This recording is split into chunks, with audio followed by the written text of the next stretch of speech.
전통에서 유래했습니다. 성경에서 이 추수감사절과 유사한 절기를 찾는다면 그것은 초막절입니다. 해마다 이 명절이 되어지며 이스라엘 백성들은 광야로 나가서 빈들에다가 초막을 짓습니다. 요즘은 자기 집 옆에다가 붙여서 이 초막을 만든다고 그래요. 4개의 프레임을 세우고 그리고 캔버스나 판넬 같은 것으로 사방을 막아서 벽을 만든 다음에 그 위에 감람나무나 종려나무 혹은 버들가지들로 이 지붕을 얹습니다. 그리고 집을 만든 후에 그곳에서 식사도 하고 노래도 하고 또 노래도 부르고 춤도 추고 또 성경도 읽습니다. 특히 성경은 시편을 읽는다고 그럽니다. 이 초막을 가리켜서 스코트라고 부릅니다. 이 초막절은 한 주간 동안 즐거워하는 명절, 이 기쁨의 절기라고 할 수가 있습니다. 이 초막절은 지나간 날, 그러니까 이스라엘 백성들이 애굽에서 나와서 광야 생활을 하는 동안에 하나님의 인도하심을 받은 것을 감사하는 그런 절기죠. 광야를 행진할 때 낮에는 구름기둥이 인도했죠. 열사의 사막에서 태양을 견딘다는 것은 보통 어려운 일이 아닙니다. 하지만 구름기둥의 일종의 천막 역할을 해줍니다. 피난처도 되고 보호막도 되고 또 구름기둥이 가면서 계속 백성들을 인도하기도 했었죠. 밤에는 불기둥이 그들이 가야 할 목표와 방향을 일러주어서 그들은 걸음마다 하나님의 인도하심을 경험하고 체험했던 겁니다. 그들이 배고팠을 때 하늘에서 만나 메추라기를 내려주시고 또 목마를 때 또 반석을 깨서 거기서 샘물을 솟아나게 하신 하나님의 은혜를 기억하는 것이죠. 물론 가장 중요한 것은 이 초막절에 맞춰서 추수가 다 끝납니다. 그래서 농사짓고 수확을 거두게 된 것을 하나님 앞에 감사하는 그런 절기입니다. 이 초막절에는 특별히 3가지 감사의 초점을 가지고 있습니다. 첫째는 가정에 대한 감사이고, 둘째는 믿음의 공동체에 대한 감사, 또 하나는 영원한 소망에 대한 감사입니다. 가정에 대한 감사가 이 스코트를 만들어 놓고 하나님 앞에 감사하죠. 초막은 가족이 함께 모여서 만듭니다. 그래서 스코트는 이 가족에 의해서, 가족을 위해서 만들어진 것입니다. 이스라엘 백성이 광야 생활을 할 때 많은 고난도 있고 또 시련도 있었지만 이들이 이 고난을 이겨낼 수 있었던 힘은 가족 때문에 가능했던 거죠. 사랑하는 남편, 사랑하는 아내, 사랑하는 자녀들, 가족 사이에서 나누어지는 그 사랑의 힘이 광야의 고난과 역경과 시련을 이길 수 있는 힘이 되어졌던 것입니다. 요즘에는 모두가 다 편리주의 속에 가족을 부담으로 여기는 그런 경향이 없지 않습니다만은 가족은 새의 날개와 같습니다. 새는 날개를 부담스러워하지 않습니다. 오히려 날개 때문에 높은 곳으로 비상할 수가 있죠. 실제로 가족들은 인생을 살아가는데 얼마나 큰 힘이 되어집니까? 물론 가족 때문에 겪는 어려움도 있습니다만 어려움보다는 훨씬 더 많은 축복과 훨씬 더 많은 사랑, 훨씬 더 많은 격려가 우리 가정에서 나누어지지 않습니까? 이 스코트는 가족들의 사랑의 보금자리이고 안식의 피난처라고 말할 수가 있어요. 그래서 이들은 스코트를 만들어 놓고 그 안에서 노래를 부르고 사랑을 고백하고 성경을 읽고 안식을 누리고 감사하는 거죠. 사랑하는 여러분, 우리는 지금 고통의 시대를 살고 있습니다. 질병의 긴 터널을 지나가고 있습니다. 그런데 만약 우리에게 가족마저 없었다라고 한다면, 나를 격려해주고 나와 함께하는 내 가족이 없었더라면 우리는 얼마나 좌절한 삶을 살았을까, 얼마나 무력한 인생을 살았을까 싶어요. 이 시대에 나에게 가족을 주신 하나님께 감사할 수 있기를 바랍니다. 이것이 초막절의 첫 번째 감사의 초점이 되어졌죠. 두 번째는 신앙 공동체에 대한 감사입니다. 이스라엘 백성들은 자기들의 가정을 위해서 스코트를 만들지만 때로는 다른 사람들의 스코트를 방문하기도 합니다. 어떤 경우에는 광야에 나가서 여러 사람들이 함께 기거할 수 있는 아주 큰, 굉장히 큰 천막, 이런 스코트를 만들기도 한다고 그래요. 요즘에는 신화국계 그 회당에서 천막을 만들기도 하고, 또 형편이 그렇지 못한 그런 회당에서는 종려나무 가지나 감람나무 혹은 버들가지를 취해서 회당 안에다가 여러 가지 장식을 해놓기도 한다고 합니다. 이것은 과거 이스라엘 백성들의 광야의 행진이 그냥 나의 가족의 행진이었을 뿐만 아니라 가족과 가족이 다 같이 모여서 더 큰 가족, 한 공동체의 행진이었다는 사실을 확인하고 있는 것이죠. 나의 스코트뿐만 아니라 우리들의 스코트, 그러니까 우리가 함께 머물 수 있는 커다란 공동체로서 이스라엘 백성들은 함께 더불어 광야길을 행진했었던 겁니다. 내 가족이 내게 위로가 된 것 못지않게 주변에서 같이 하나님을 고백하고 같이 하나님을 사랑하고 또 함께 하나님의 이름을 부르는 사람들이 하나의 공동체를 만들어서 더불어 나눌 수 있었던 격려와 위로 때문에 광야의 길을 우리가 걸어갈 수 있었다. 이것을 회고하는 것입니다. 신학적인 시각에서 본다면 이 믿음의 공동체는 바로 우리에게 교회이겠죠. 오늘날 교회가 세상을 향해서 할 일을 다 하지 못했다, 이런 비판을 받기도 합니다만, 물론 그 비판에도 상당한 이유가 있다는 생각을 합니다. 하지만 그럼에도 불구하고 사랑하는 여러분, 이 땅에 단 하나의 교회마저 완전히 사라져버린 세상 상상해 볼 수가 있을까요? 교회가 세상에 줄 수 있는 축복이 있죠.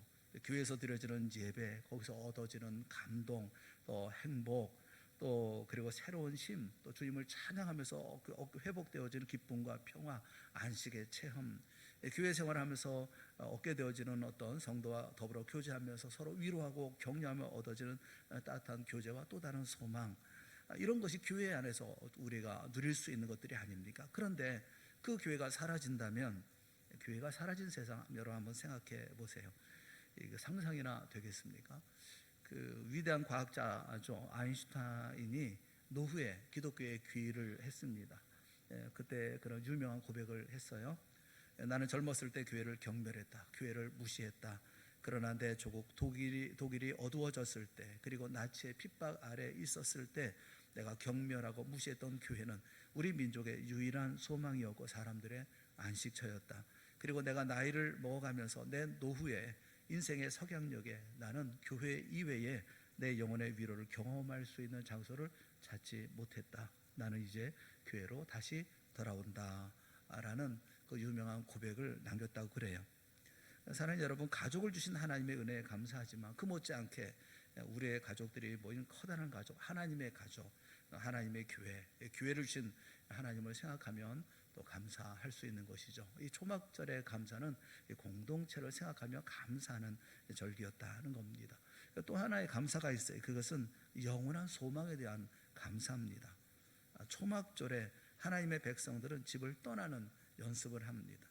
요즘은 편리한 시대가 되어서 먼 광야나 사막까지 나가지 않고 자기 집 옆에 초막을 만들어서 편리하게 지냅니다만은, 원래 본래 옛날 초막절을 지키는 방식은 들에 나가는, 빈들에 나가서 한 주간 동안 거기서 이제 야영을 하는 것이죠. 캠프를 하는 것이죠. 일시적이지만 집을 떠나는 겁니다. 우리의 안정의 중심이었던 집을 잠시 떠나면서 집 떠나는 연습을 하는 것이죠. 사랑하는 여러분, 어느 한순간 우리는 집을 떠나는 날이 반드시 옵니다. 내 영혼이 육체의 집을 떠납니다. 그런가 하면 우리가 함께 더불어 살며 행복한 기억으로 가득 채워져 있었던 우리 사랑하는 가족을 떠나야 합니다. 하나님이 예비하신 집이 있죠. 고린도후서 5장 1절에 보면 만일 땅에 있는 우리의 장막집이 무너지면, 여기 땅에 있는 장막집은 우리 육체를 가리켜 말씀하죠. 이 장막집이 무너지면 그럼 어떻게 됩니까? 하나님께서 지으신 집, 곧 손으로 지은 것이 아니요 하늘에 있는 영원한 집이 우리에게 있는 줄 아느니라. 이것이 우리의 고백이죠. 어제 전수찬 성도님의 입관 예배가 있었어요. 입관을 다 마치고 난 다음에 애쓰고 이렇게 수고하신 분들이 이제 마지막 가족들이 인사를 하라 하면서 인사하는 시간을 주었어요. 모든 가족들이 다 같이 인사를 합니다. 근데 인사하는 내용들이 다 같아요. 이런 내용입니다. 우리 하늘나라에서 만나요, 이런 내용이죠. 천국에 먼저 가 계세요. 저희는 열심히 세상 살다가 저도 갈게요. 조금만 기다리시면 그 다음에 우리 만나요. 이렇게 모두 인사했어요. 사랑하는 성도 여러분, 저는 크리스찬 가정의 행복이 여기에 있다 생각을 합니다. 잠깐 헤어지지만 우리 모두는 하늘나라에서 다시 만날 것입니다. 그 만남은 영원한 만남이 될 것입니다. 예수님께서 사랑하는 제자들을 곁을 떠나시면서도 그렇게 말씀하셨어요. 요한복음 14장 1절에 내가 너희를 위하여 거처를 예비하러 가노니 가서 너희를 위하여 거처를 예비하면 내가 다시 와서 너희를 내게로 영접하여 나 있는 곳에 너희도 있게 하리라 말씀하셨죠. 우리가 이 시대에 많은 고통을 당하고 많은 것을 잃어버렸습니다. 하지만 우리에게는 견고한, 흔들리지 않는 이 소망, 하나님 나라에 대한 소망, 천국에 대한 소망이 있어요.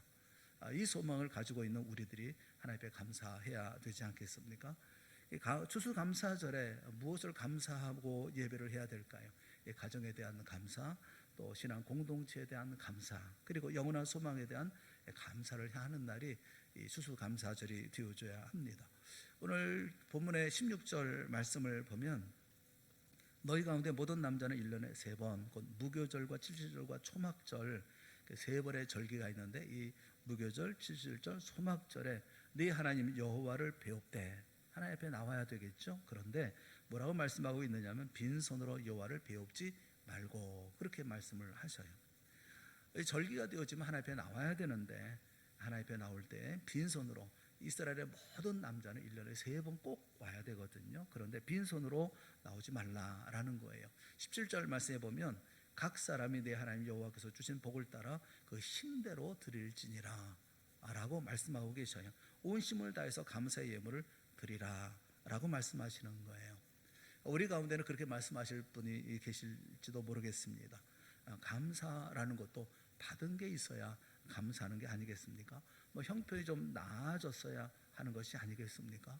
빈손이고 싶은 사람이 누가 있겠습니까? 빈손으로 나오고 싶은 사람은 아무도 없죠. 드릴 것이 있어야 힘을 다해서 드릴 것이 아닙니까? 사실 그렇습니다. 2020년 올 한 해는 정말 힘들고 힘든 한 해였습니다.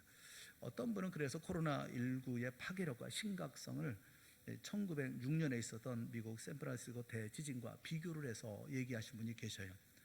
당시 샌프란시스코의 대지진은 리히터 규모 8.3이었다고 합니다. 그리고 도시의 98%가 폐허가 됐을 정도의 대참사였다고 그래요. 그러니까 우리가 겪고 있는 이 코로나 시대는 이렇게 모든 것을 폐허로 만드는 이런 시대에 우리가 살고 있다, 이렇게 표현을 하더라고요. 이제는 더 이상 코로나19 이전의 세상은 오지 않는다고 합니다. 우리는 회복된 일상을 바라지만 다시는 회복되어지는 것도 없고 또 다시 그런 일상은 돌아오지 않는다는 겁니다. 우리가 겪는 이 어려움은 잠깐 지나가는 게 아니라 이후의 삶에도 계속적으로 영향을 미치는 하나의 새로운 표준이 되어졌다는 거죠. 이건 뉴 노멀이라고도 얘기하지 않습니까? 코로나로 말미암아서 비대면 시대를 초래했고 서로에 대해서 극도의 경계심을 품게 했으며 또 피차 공격적으로 대해도 용납하는 시대가 되었습니다. 이로 말미암아서 모든 관계는 단절되고 또 고립되고 또 폐쇄되었습니다. 사람들은 불안과 공포에 시달리고 심리적 재난 상태에 이르게 되었습니다. 모든 활동은 정지가 되어졌고 세상은 서로 감시하는 감시 체제가 되어졌는데 정부의 감시는 더 심해졌습니다. 이스라엘의 역사학자인 유발 노아 하라리라고 하는 작가가 파이낸셜 타임즈에 기고한 글이 있어요. 이렇게 경고를 했습니다. 코로나19에 맞서기 위해서 중국을 비롯한 여러 정부에서는 많은 감시 도구를 동원했는데 중국에는 스마트폰 감시, 수백만 대의 CCTV 감시, 또 체온 보고 등으로 감염자를 쉽게 확인할 수 있도록 했으며 이스라엘 역시 테러리스트를 추적하기 위한 감시 기술을 감염자를 찾아내기 위해 동원하기로 결정했다는 겁니다. 주의를 기울이지 않으면 감염병으로 인해서 감시와 추적 기술을 거부했던 국가에서조차 일상화될 수가 있고 감시 기술이 근접 감시에서 밀착 감시로 전환될 수 있다라고 경고했어요. 각국의 정부는 그러면서 이분이 우려한 것이 각국의 정부는 코로나 확진자가 0이 된다 하더라도 지속적인 생체 감시를 계속할 것이다 라고 내다봤어요. 이 시대는 이제는 변할 수 없는, 또 우리가 맞이하는 시대는 어떤 비극의 시대, 또 거대한 위기의 시대를 맞이하게 될 것이다, 그렇게 얘기를 합니다. 기업은 파산 위기에 직면했고 또 회복하기에는 너무 힘든 많은 시간들을 소요하게 되었습니다. 우리의 사업은 문을 닫지 않으면 다행인 그런 시대가 되었습니다. 가정은 온전합니까? 가정의 폭력은 급증했고 사람마다 우울증을 호소합니다. 이런 시대를 코로나 블루 시대라고 얘기를 하고 있죠. 이런 시대를 우리가 살아가고 있습니다. 이런 때 우리가 뭘 얻은 게 있어서 어떻게 감사하며 어떻게 힘을 다해 예물을 드리라는 것입니까? 라고 물을 수 있어요. 그런데 성경은 아주 단호합니다. 역대 7장 13절에 있는 말씀을 우리 한번 같이 읽어봤으면 좋겠어요. 한번 다 같이 읽어보겠습니다. 시작. 혹 내가 하늘을 닫고 비를 내리지 아니하거나 혹 메뚜기들에게 토산을 먹게 하거나 혹 전염병이 내 백성 가운데 유행하게 할 때에 하나님이 그렇게 하시겠다는 겁니다. 하나님이 하늘을 닫을 때가 있습니다. 그래서 비를 내리지 않아서 가물과 기근에 시달리게 할 때가 있습니다. 어떤 때는 메뚜기들이 온 세상을 덮쳐서 한 해 땀 흘려 수고하고 고생한 모든 곡물들을 다 쓸어갈 때가 있지요. 어떤 때는 전염병이 창궐해서 온 민족이 재난으로 심한 고통과 고난을 겪을 때가 있습니다. 그런 때가 있는데 그때 하나님이 뭐라고 말씀하시느냐 하면, 그럴 때 스스로 낮추고 기도하여 내 얼굴을 찾으면 내가 하늘에서 듣고 그들의 죄를 사하고 그들의 땅을 고칠지라 라고 말씀하고 있어요. 그때 하늘을 닫고 비를 내리지 않은 때라 할지라도, 메뚜기들이 창궐할 때라 할지라도, 또 전염병이 백성들 가운데 유행하게 한 때라 할지라도, 그때에도 주님의 얼굴을 찾으며 경배하며 그리고 찬양하며 감사하며 여전히 똑같이 예물 드리는 삶을 살라고 말씀하고 있는 거예요. 청교도들이 미국으로 건너와서 처음으로 추수감사절을 지냈던 것을 여러분 생각해 보십시오. 어떻게 그들이 감사할 수가 있었을까요? 감사할 만한 조건이 있어서 감사했던 것일까요? 1620년 9월 16일 그들은 자유를 찾아서 영국을 떠납니다. 그러나 영국의 플리모스 항에서부터 미국의 뉴 잉글랜드 그 로키 연안에 닿을 때까지 오랜 여행을 하는 동안에 그들은 아주 혹독한 고통을 겪습니다. 이들이 처음 출발했던 배는 두 척이었습니다. 하나는 스피드 웨일이라고 하는 배였었는데, 이 배는 물이 계속 새어서 배가 장거리 여행을 떠날 수가 없어서 다시 배를 돌려야만 했고, 또 계속 떠나고자 했었던 사람들이, 이 스피드 웨일에 타고 있었던 사람들이 이 메이플라워로 다 몰려들어서 배는 다시 사람들로 혼잡을 이루게 되어졌답니다. 이렇게 메이플라워를 탄 102명의 승객들은 바다에서 사나운 폭풍을 만나고 사나운 풍랑을 만나면서 이 모든 길을 재촉하고 떠났죠. 이 파도 때문에 많은 승객들이 뱃멀미가 심했다는 겁니다. 특히 밤에는 고통이 심했는데 난방시설도 없고 또 추위도 심했고 또 너무 어두워서 힘들었다는 겁니다. 항해 내내 그들은 가판 밑에서 지내야만 했었습니다. 이들에게는 식량도 부족했고 의약품의 태반이 부족했습니다. 위생 상태라든가 통풍 상태도 좋지 않았습니다. 게다가 험한 폭풍으로 인도양 한가운데서 가판의 중심 기둥이 부러지기까지 했었습니다. 1620년 11월 16일 메이플라워는 마침내 케이프 코드만에 도착을 했습니다. 항해 도중에 두 사람이 죽었고 또 두 아이가 탄생했습니다. 이렇게 도착한 새로운 땅에서 이들은 농사를 짓기 시작했습니다. 농사 지어본 적 없었던 사람들이, 농사 지을 줄 모르는 사람들이 척박한 땅에서 이제 농사를 짓기 시작했고 이제 추수를 하게 되었습니다. 그 첫 번째 추수할 때 추수감사절을 지낸 겁니다. 추수감사절을 지낼 때 그들 같았던 102명의 사람들 가운데 거의 절반이 죽었습니다. 놀라운 것은 그 모든 고난에도 불구하고 영국에서 춥고 돌 많은 뉴 잉글랜드에 이르기까지, 그 첫 번째 추수감사절을 지내기까지 이들은 늘 시편을 읽으면서 또 기도하며 찬송을 했다는 겁니다.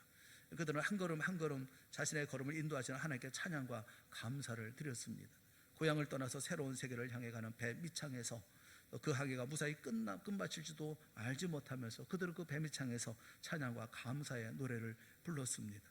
그리고 농사를 짓는 와중에 그 척박한 땅에서 그 위험과 고통의 와중에서도 그들은 여전히 감사를 드렸던 겁니다. 그리고 첫 번째 추수, 그 열악한 환경 속에서 얻은 추수의 곡물이 얼마나 되겠습니까마는 그것으로 감사하면서 시작했던 것이 추수감사절인 것입니다. 그들은 감사할 수 없을 때조차 하나님을 찬양하고 감사했다는 것입니다. 그러고 보면 추수감사절은 그래도 감사하는 날인 것입니다. 추수감사절은 고난과 고통 속에서도 그래도 감사하는 날인 것입니다. 추수감사절은 내일이 보이지 않고 답답하고 우울해도 그래도 감사하는 날이 추수감사절입니다. 추수감사절은 온 세상이 끝나는 것처럼 보일지라도 그래도 감사하는 날인 것입니다. 그래서 하나님은 빈손으로 오지 말라고 말씀하십니다. 힘대로 드리라고 말씀하고 있습니다. 여러분, 욥을 생각하면 누구나 욥에게 생각 떠오르는 것은 갑절의 축복이 떠오르지 않습니까? 그런데 욥이 받은 그 많은 고난을 무릅쓰고 갑절의 축복을 받으려는 사람이 누가 있습니까? 그 갑절의 축복을 받기 위해서 자기 재산을 다 잃는다고 한다면, 다 잃어버린다고 한다면, 자식들까지 다 몰살당한다고 한다면, 자신의 몸에 불치의 병이 걸려서 그래서 그것 때문에 고생한다고 한다면 갑절의 축복을 원할 사람이 누가 있겠습니까? 그 와중에 욥은 감사했을까요? 욥기 42장을 전부를 다 찾아보아도 감사라는 동사나 명사 하나도 나오지 않습니다. 감사라는 단어는 하나도 안 나옵니다. 그런데 욥기서 42장 8절을 보면 하나님이 이렇게 말씀하십니다. 내가 그를 기쁘게 받으리니. 9절 그 다음 절 9절 말씀해 보면 여호와께서 욥을 기쁘게 받으셨더라 라고 말씀합니다. 도대체 욥이 어떠했기에 하나님은 욥을 기쁘게 받으셨을까요? 두 말이 필요 없습니다. 욥의 감사의 모습을 기쁘게 받으셨던 것입니다. 그러니까 욥기서에 면면이 흐르고 있는 것은 눈물이 나도 가슴이 찢어지게 아파도 온몸이 만신차이가 되어도 그래도 감사하는 욥의 믿음인 것입니다. 다니엘도 그렇지 않습니까? 앞을 보아도 절망이고 뒤를 보아도 절망입니다. 시간이 흐르면 흐를수록 사자굴만 또렷하게 보이는 상황입니다. 전혀 희망이 보이지 않는 상황이었습니다. 그런데 다니엘은 여전히 감사합니다. 다니엘서 6장 10절에 있는 말씀을 우리 한번 다 같이 함께 읽어보겠습니다. 시작. 다니엘이 이 조서에 왕의 도장이 찍힌 것을 알고도 자기 집에 돌아가서는 윗방에 올라가 예루살렘으로 향한 창문을 열고 전에 하던 대로 하루 3번씩 무릎을 꿇고 기도하며 그의 하나님께 감사하였더라. 다니엘은 감사했습니다. 무엇을 얻어서 감사한 게 아니고 무엇을 그래서 내가 받았기 때문에 감사하는 게 아니라 그는 여전히 다 잃어버리고 보이지 않고 그리고 절망적인 그런 상황이지만 다니엘은 감사합니다.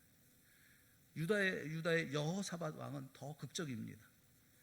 여호사밧이 유다를 다스리고 있을 때 모압과 암몬과 마온 연합군의 갑작스러운 침략을 받습니다. 성경은 여호사밧 왕이 두려움에 사로잡혔다, 감당할 수 없는 이런 적들로 말미암아 어떻게 해야 될지 두려움에 사로잡혔다라고 말씀을 합니다. 그런데 하나님의 말씀에 순종하면서 그가 했던 일이 뭡니까? 감사와 찬양이었습니다. 역대하 20장 21절 말씀을 보면 그는 백성과 더불어 의논합니다. 그리고 노래하는 자들을 택합니다. 그들에게 그 거룩한 예복을 입힙니다. 그들을 군대 앞에 행진하게 합니다. 그리고 찬송하게 합니다. 여호와를 찬송하여 이르기를 여호와께 감사하세 그의 인자하심이 영원하도다 하게 하였더니, 찬송하며 그 전쟁터를 향해 나아가게 하였더니 어떻게 되었습니까? 그 노래와 찬송이 시작될 때 여호와께서 복병을 두어 유다를 치러 온 암몬 자손과 모압과 세일산 주민들을 치게 하심으로 그들이 패하였으니, 성경은 말씀하기를 한 사람도 피한 자가 없었다라고 말씀을 합니다. 찬송하던 자, 이런 그 찬양대가 앞장서 나갔던 이 찬양대는 전리품을 사흘 동안 거두었다라고 말씀을 합니다. 바울은 데살로니가서 5장 16절과 16절에서 18절 말씀에 우리 장로님이 기도할 때 잠깐 인용했습니다만, 항상 기뻐하라, 쉬지 말고 기도하라, 범사에 감사하라, 이것이 그리스도 예수 안에서 너희를 향하신 하나님의 뜻이니라 라고 말씀합니다. 그런데 여기에 바울은 항상 기뻐하라고 명령합니다. 이거 명령형으로 되어 있습니다. 항상 기뻐하라 라고 명령합니다. 쉬지 말고 기도하라 라고 명령합니다. 범사에 감사하라 라고 명령합니다. 바울이 받은 것이 많아서 세상 복이 넘쳐서 그래서 범사에 감사라고 말하고 있는 것입니까? 고린도후서 11장을 보면 바울이 어떤 삶을 살았는지 자신이 고백합니다. 내가 수고를 넘치도록 하고 옥에 갇히기도 더 많이 하고 매도 수없이 맞고 여러 번 죽을 뻔하였으니 유대인들에게 40에 하나 감한 매를 5번 맞았으며 3번 태장으로 맞고 1번 돌로 맞고 3번 파손하고 일주야를 깊은 바다에서 지냈으며 여러 번 여행하면서 강의 위험과 강도의 위험과 동족의 위험과 광야의 위험과 바다의 위험과 거짓 형제 중에 위험을 당하고 또 수고하며 애쓰고 여러 번 자지 못하고 줄이며 목마르고 여러 번 굶고 춥고 헐벗었노라. 이게 평범한 삶입니까? 그런데 사도 바울은 고린도후서 9장 15절에 보면 말할 수 없는 그의 은사로 말미암아 하나님께 감사하노라 라고 고백하고 있습니다. 이게 정상적인 감사입니까? 사랑하는 여러분, 우리 주님 예수님도 늘 감사하셨습니다. 주님의 일상은 감사였습니다. 마태복음 11장 25절에 보면 천지의 주제이신 아버지여 이것을 지혜롭고 슬기 있는 자들에게 숨기시고 어린 아이들에게는 나타내심을 감사하나이다 라고 말씀하십니다. 지혜롭고 슬기로울 것 같은 그 어른들은 깨닫지 못하고 어린 나이 같은 아이들만 알아듣는 이 상황은 참 답답합니다. 안타깝습니다. 그런 현실 앞에서 주님은 그래도 감사하셨습니다. 나사로를 살리시기 위해서 돌을 옮겨 놓으시고 하늘을 우러러 아버지여 내 말을 들으신 것을 감사하나이다 감사하셨습니다. 식탁에서 식사의 자리에서 감사하셨습니다. 보리떡 5개와 물고기 2마리를 놓고 하늘을 우러러 축사하십니다. 마태복음 14장 19절의 축사는 유로게오입니다. 이것은 블레스, 축복입니다. 축복하십니다. 그런데 요한복음 6장 11절의 축사는 유카리스테오입니다. 이것은 감사합니다. 감사 기도입니다. 감사를 드리는 겁니다. 예수님의 일상은 늘 축복하며 감사하는 삶이셨습니다. 사랑하는 여러분, 오늘은 추수감사주일입니다.